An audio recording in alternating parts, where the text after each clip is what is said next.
জাতীয় সংসদ নির্বাচনে প্রার্থীদের মনোনয়ন যাচাই বাছাইয়ের শুক্রবার দ্বিতীয় দিনে জামায়াতের সহকারী secretary general AHM Hamidur Rahman Azad ও নাগরিক ঐক্যের সভাপতি মাহমুদুর রহমান মান্নার মতো হেভি ওয়েট প্রার্থীর মনোনয়ন বাতিল হয়েছে। এছাড়া নানা ত্রুটিতে বাতিল হয়েছে আরও বেশ কয়েকজনের প্রার্থিতা, স্থগিত হয়েছে আরও কয়েকজনের প্রার্থিতা। এদিকে রাতে জরুরি সংবাদ সম্মেলনে রিটার্নিং কর্মকর্তার বিরুদ্ধে পক্ষপাতিত্বের অভিযোগ করেছেন হামিদুর রহমান আজাদ। সারা দেশে চলছে ত্রয়োদশ জাতীয় সংসদ নির্বাচনে আগ্রহী প্রার্থীদের মনোনয়ন যাচাই বাছাই। শুক্রবার ছিল দ্বিতীয় দিনের কার্যক্রম। যাচাই বাছাই কক্সবাজার 2 আসনে জামাত প্রার্থী দলের কেন্দ্রীয় সহকারী secretary general AHM Hamidur Rahman Azad ও স্বতন্ত্র প্রার্থী গোলাম মাওলার প্রার্থিতা অবৈধ ঘোষণা করে রিটার্নিং কর্মকর্তা। মানবতা বিরোধী অপরাধ মামলায় আদালত অবমাননার অভিযোগ বিষয়ে নথিপত্র উপস্থাপন করতে না পারায় আজাদের প্রার্থিতা অবৈধ ঘোষণা করা হয়। এ ঘটনার পর রাতে জরুরি সংবাদ সম্মেলন করেন হামিদুর রহমান আজাদ। প্রতিদ্বন্দ্বী প্রার্থীর ইন্ধনে রিটার্নিং কর্মকর্তা অবৈধভাবে প্রার্থিতা বাতিল করেছে অভিযোগ তার। জঘন্যতম কাজ করেছে। বিরতির সময় আমার প্রতিদ্বন্দ্বী প্রার্থীকে ফোনে ডেকে এনে তার লোক এনে আবার একটা পিটিশন ওনা নিয়েছেন, যে পিটিশনটা শুনানির প্রথম দিকে ছিল না। তাহলে এগুলো সব যে পক্ষপাতিত্ব, বায়াসনেস, এটা আমাদের কাছে একেবারেই স্পষ্ট। বগুড়া 2 আসন নাগরিক ঐক্যের সভাপতি মাহমুদুর রহমান মান্নার হলফনামায় তথ্যের গরমিল থাকায় তার মনোনয়ন বাতিল ঘোষণা করেন রিটার্নিং কর্মকর্তা। হলফনামায় সম্পদের বিবরণী না থাকায় বাতিল করা হয় জাতীয় পার্টির প্রার্থী শরীফুল ইসলামের মনোনয়নপত্র। এদিকে বগুড়া 1 আসনের স্বতন্ত্র প্রার্থী সাবেক আওয়ামী লীগ নেত্রী শাহজাদী আলম লিপির প্রার্থিতা বাতিল হয়েছে। স্থগিত করা হয় ইসলামী আন্দোলন বাংলাদেশ ও বাংলাদেশ কংগ্রেস প্রার্থীর মনোনয়নপত্র।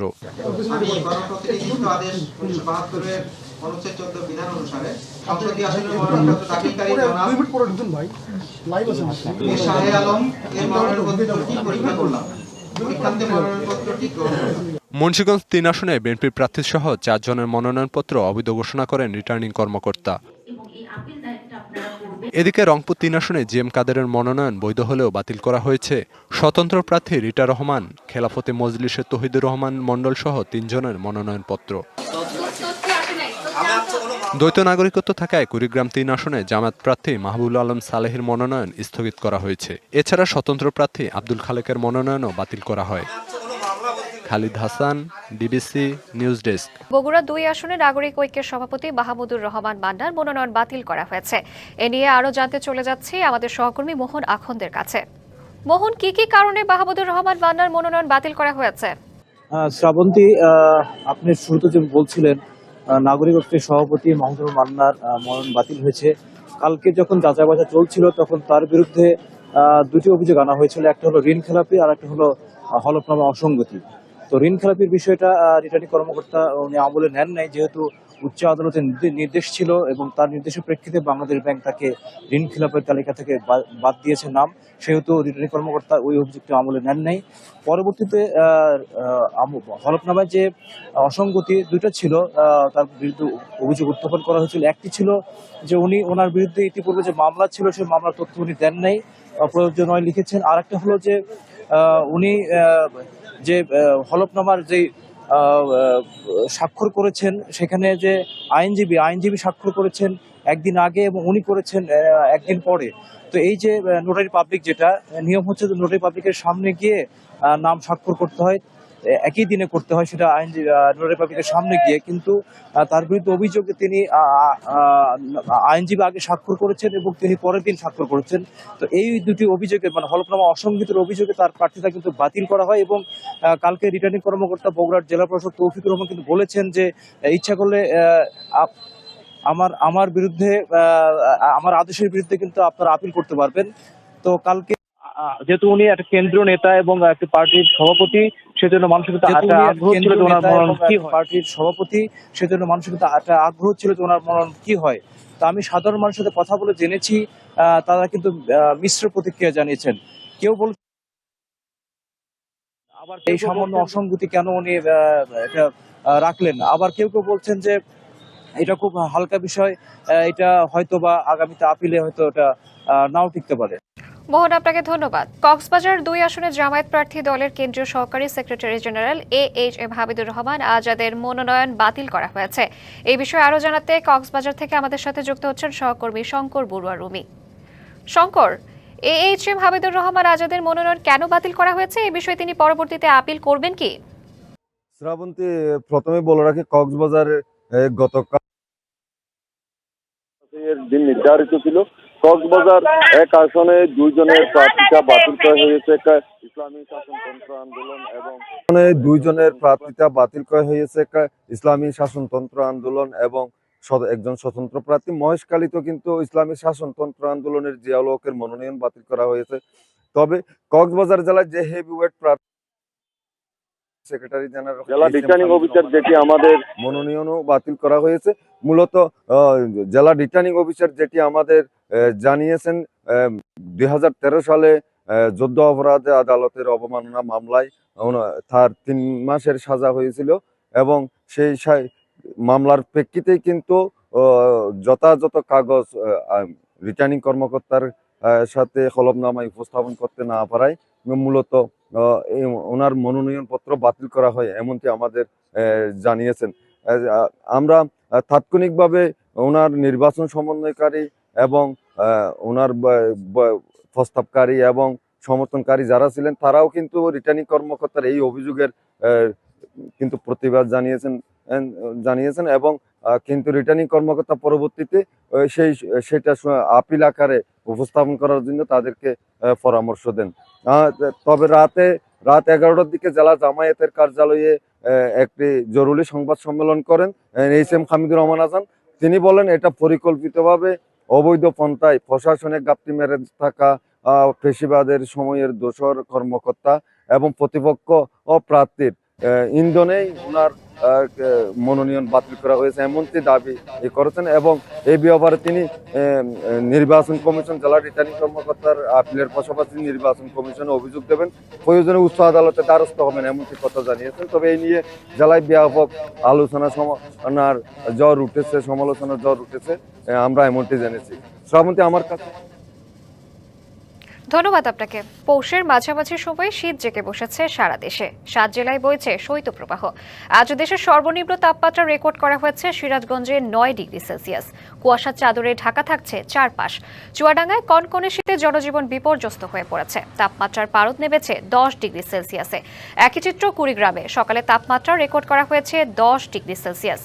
দুপুরের পরে সূর্যের দেখা মিললেও উত্তরের হিম শীতল বাতাসে রোদের উত্তাপ মিলছে না। পঞ্চগড়ে তাপমাত্রা রেকর্ড করা হয়েছে 10.4 ডিগ্রি সেলসিয়াস। তীব্র ঠান্ডায় খুব প্রয়োজন ছাড়া বের হচ্ছেন না সাধারণ মানুষ। প্রচণ্ড শীতে সবচেয়ে বেশি দুর্ভোগে পড়েছে খেটে খাওয়া ছিন্নমূল মানুষ। এছাড়াও হাসপাতালগুলোতে বেড়েছে শীতজনিত রোগীর সংখ্যা। আবহাওয়া অধিদপ্তর জানিয়েছে গোপালগঞ্জ, রাজশাহী, পাবনা, পঞ্চগড়, যশোর, চুয়াডাঙ্গা ও কুষ্টিয়া জেলাগুলোর উপর দিয়ে মৃদু শৈত্যপ্রবাহ বয়ে যাচ্ছে।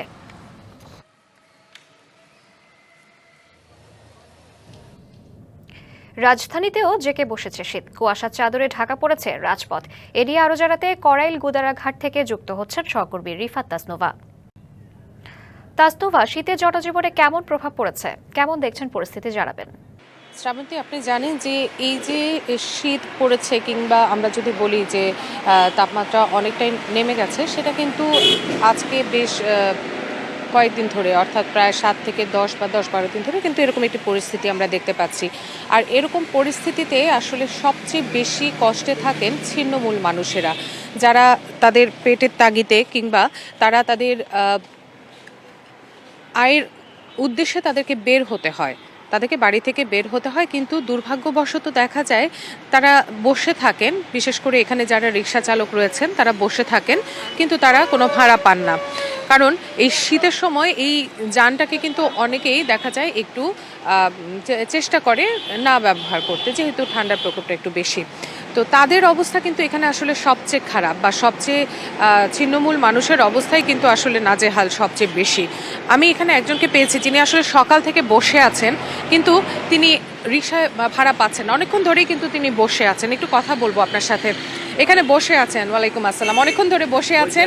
আমাদের শীত তো অনেক, মনে করেন আমি বাড়িতে 1 লাখ টাকা ঋণ উঠাইছি কিস্তির জন্য। শীত কিস্তি তো আর শীতে মানতো না, এই জন্য সকালে বাইরে মানে কিস্তিগুলো আমার প্রতি মাসে 10 তারিখে ক্লিয়ার করার লাগে। যে কোনো মনে করেন একটা গরু বাছুর কিনে নাহলে একটু কাম করে একবারে তো আর মনে করেন 1 লাখ টাকা জোগাড় করা যায় না। একটা কিস্তি তুললে পরে কিস্তিটা আমরা গাড়ি চালায় আমরা একটু আরেকজনের সাথে একটু কথা বলি। আমরা দেখতে পাচ্ছি আপনিও অনেকক্ষণ ধরে বসে আছেন, ভাড়া পাচ্ছেন না। এই শীতে কি ধরনের কষ্ট হচ্ছে আসলে আপনাদের? জীবনে তাগিদে তো বেরোতে হবে, জীবন তো চালাতে হবে। এখন তাতে ঠান্ডায় বেরোইছি, ভাড়া নাই।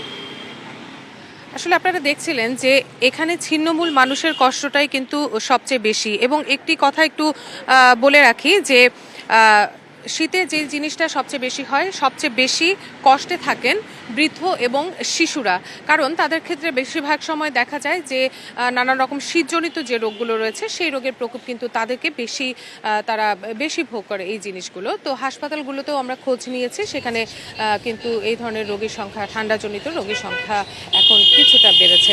তো এই কিন্তু ছিল আমার কাছে শীত নিয়ে সবশেষ খবরাখবর। তাসনোভা, আপনাকে ধন্যবাদ। চরম শরীয়তপুরকে পদ্মা সেতুর সাথে সংযুক্ত করতে 4 বছর আগে একটি প্রকল্প হাতে নেয় সরকার। জেলা শহর থেকে নাওডাবা পর্যন্ত 4 লেনের সড়ক ও 2টি সেতু নির্মাণে ব্যয় ধরা হয় প্রায় 1700 কোটি টাকা। তবে 2বার সময় বাড়ানোর পরও 27 কিলোমিটার এই সড়কের কাজ এখনও অর্ধেকের বেশি বাকি। ফলে পদ্মা সেতুর সুফল পাচ্ছে না শরীয়তপুরবাসী। এই দৃশ্য শরীয়তপুর থেকে পদ্মা সেতুতে ওঠার প্রধান সড়কের। এভাবেই হেলে দুলে সড়কটি দিয়ে চলে যানবাহন। একটু এদিক ওদিক হলেই থাকে উল্টে যাওয়ার শঙ্কা। 2021-22 অর্থবছরে শুরু হয় 1682 কোটি টাকার এই প্রকল্পের কাজ। 4 লেনের 27 কিলোমিটার সড়ক ও 2টি সেতু ছিল প্রকল্পের আওতায়। প্রাথমিকভাবে 2 লেনের সড়ক নির্মাণ শুরু হয় 2টি প্যাকেজের অধীন। এর মধ্যে শরীয়তপুর ফায়ার সার্ভিস থেকে টিএনটি মোড় পর্যন্ত 13.5 কিলোমিটার সড়কের কাজ 90% শেষ। তবে আরেক প্যাকেজের টিএনটি মোড় থেকে নাওডোবা পর্যন্ত 13.5 কিলোমিটার সড়কের অর্ধেকের বেশি কাজ বাকি। 8 কিলোমিটার সড়কে চলছে সারফেসিং, আর বাকি অংশের কাজই শুরু হয়নি। সরকারের দেখ কেউ না দেয় নাই, কোনো টাকা বিল করছে ঠিকই, বিল তো আর করে নাই, পাস করে নাই, ওই টাকা হালাই যে খাইয়া। আমরা হ্যারাসমেন্টের শিকার হইতে হয় প্রতিনিয়ত। একটা বাস গেলে একটা আমরা হুন্ডা চালাইতে পারি না। আর 2টি সেতুর মধ্যে 90% সম্পন্ন হয়েছে একটির। 40% শেষ হওয়ার পর অন্যটির কাজ থমকে আছে ভূমি জটিলতায়। অথচ আগামী জুনে শেষ হবে প্রকল্পের মেয়াদ। বেহাল এই সড়কের কারণে ভোগান্তিতে বাসিন্দারা, ঘটছে দুর্ঘটনা। 4 বছরেও কাজ শেষ করতে না পারায় ক্ষোভে ফুঁসছে বাসিন্দারা। বিভিন্ন ধরনের ধুলা বালি ভাঙ্গা চূড়া, মনে করেন চালাইতে কষ্ট, সব দিকে অসুবিধা। আমাদের নেতা বেতারা যারা আছে তাদের ব্যর্থতা, নাহলে সারা বাংলাদেশে এরকম রোড আর কোথাও নেই। এই রাস্তাটা আরো পদ্মা সেতু আগে হওয়ার কথা ছিল, কিন্তু হয় নাই। এখন আমাদের শরীয়তপুরবাসীদের দুর্ভোগ, আমাদের ব্যর্থতা, আমাদের যে মাননীয় সংসদ সদস্য যারা আছে তাদের ব্যর্থতা। জমি অধিগ্রহণ জটিলতায় কাজ এগিয়ে নেওয়া যাচ্ছে না দাবি সংশ্লিষ্টদের। জুনিয়র সড়কের কাজ শেষ না হওয়ারই ইঙ্গিত তাদের।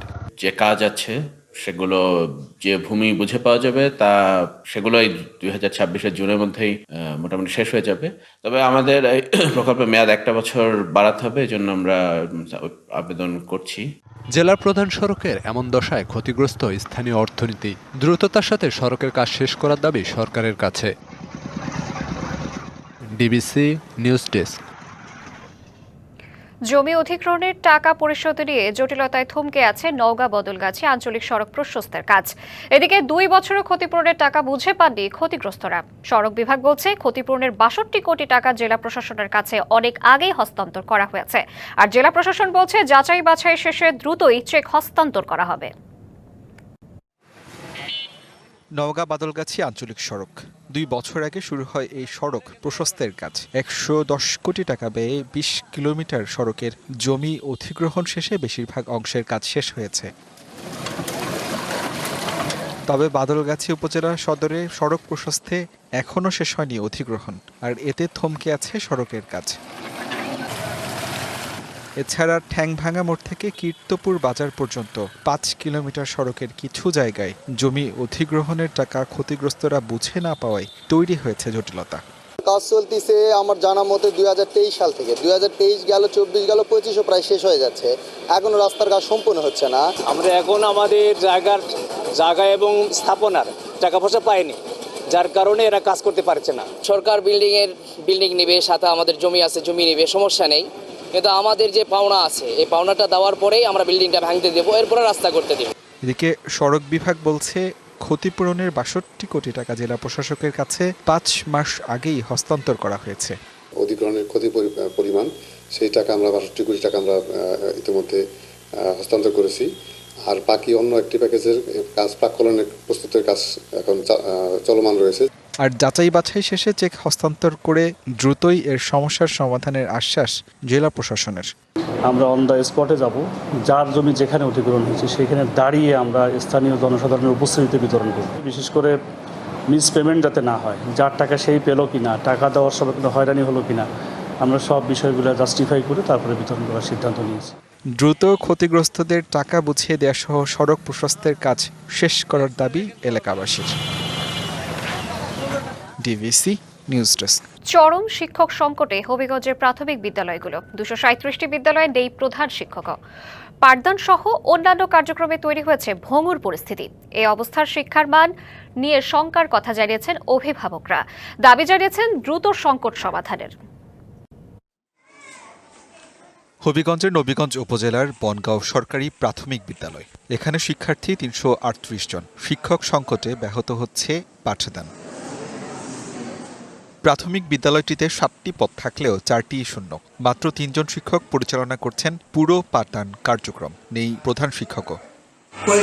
উপজেলার মধ্যে ভালো একটি বিদ্যালয় হিসাবে মোটামুটি একটা অবস্থান লাভ করেছে।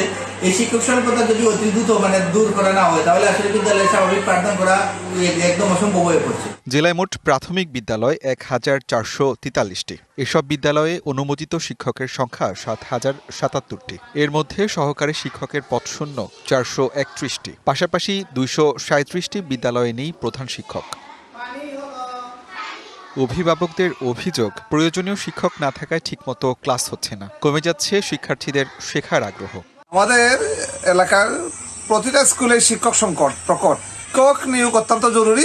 শিক্ষক নিয়োগ আমরা চাই যত তাড়াতাড়ি সম্ভব হয় আমাদের স্কুলে শিক্ষক দেওয়ার জন্য। শিক্ষক না থাকার কারণে খুবই কষ্ট হয় লেখাপড়াটা। যত দ্রুত সম্ভব আমরা স্কুলে শিক্ষক দেওয়ার লাগে। দীর্ঘদিন ধরে পদোন্নতি এবং নিয়োগ বন্ধ থাকার কারণে আমাদের ১৮২টা সরকারি প্রাথমিক বিদ্যালয়ে প্রায় ৯০ জনের মতো প্রধান শিক্ষক আছেন। কিছু আছেন চলতি দায়িত্বে, আর অন্য স্কুলগুলো ভারপ্রাপ্ত প্রধান শিক্ষক দিয়ে চলছে। নতুন নিয়োগের মাধ্যমে শিক্ষক ঘাটতি পূরণে কাজ চলছে বলছেন জেলার প্রাথমিক শিক্ষা কর্মকর্তা। এইসব হাওর অঞ্চলে কিছু বিদ্যালয় আছে, সেগুলোতে আসলে শিক্ষক কিছুটা সংকট আছে। কেন্দ্রীয়ভাবে প্রাথমিক শিক্ষা অধিদপ্তর শীঘ্রই আমরা শিক্ষক নিয়োগ বিজ্ঞপ্তি জারি করবেন। তখন আমাদের এই সবগুলো পদ আশা করি পূরণ হয়ে যাবে। সরকার দ্রুত পদোন্নতি ও শিক্ষক নিয়োগে কার্যকর উদ্যোগ গ্রহণ করবে, এমনটাই প্রত্যাশা স্থানীয়দের। DVC news desk.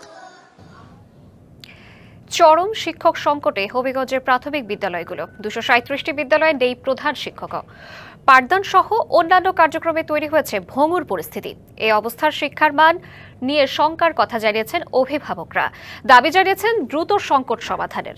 এ নিয়ে আরও জানাতে হবিগঞ্জ থেকে আমাদের সাথে যুক্ত হচ্ছেন সহকর্মী সনি আহমেদ চৌধুরী। সনি, শিক্ষক সংকট নিরসনে প্রশাসন থেকে কোনো পদক্ষেপ নেওয়া হয়েছে কিনা জানাবেন।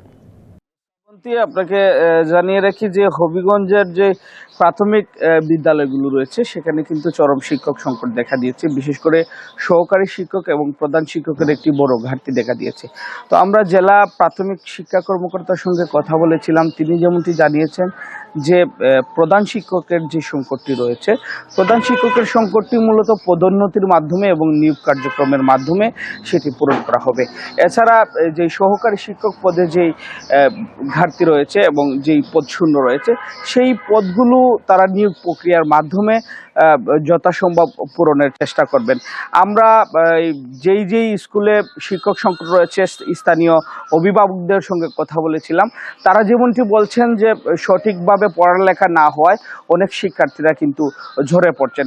অনেক স্থানে কিন্তু শিক্ষকরা আবার পাঠদান দিতে গিয়ে হিমশিম খেতে হচ্ছে অতিরিক্ত শিক্ষার্থীর কারণে।